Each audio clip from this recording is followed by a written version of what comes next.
welcome to class. From the last time we talked a little bit about using appropriate language. What do you guys remember about that? Like how we talk with like adults versus our friends? When you talk to your friends, it's a little bit more like slang.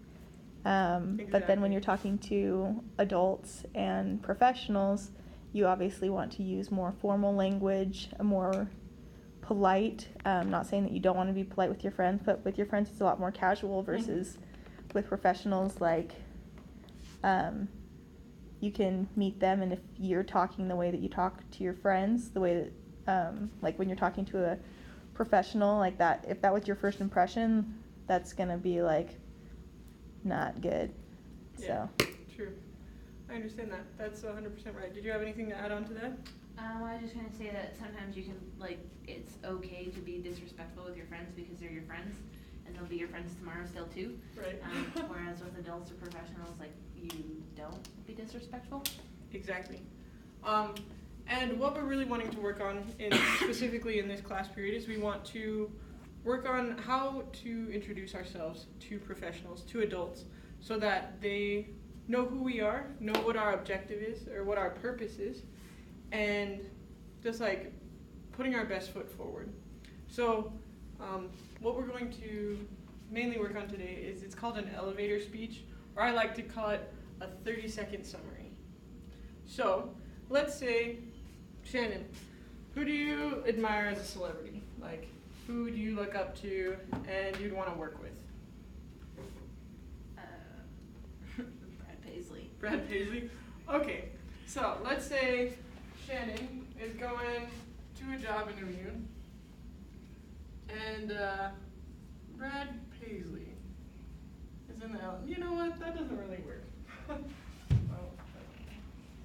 so let's say,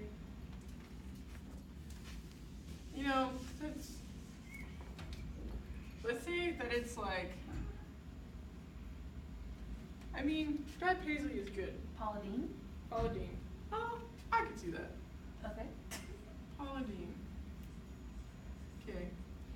So, you get in the elevator, Paula Deen is there. And she says, "Who are you?" What would you say? I'm Shannon. I am Shannon. Uh-huh. What else would you tell her? You're going to drop off a resume at where she works. Oh. You're saying, "Hi, I'm Shannon." What else would you say? That I'm working in a culinary place. Mm-hmm. Like name of the place I'm working at, and then I'm looking for like opportunities for growth with her company.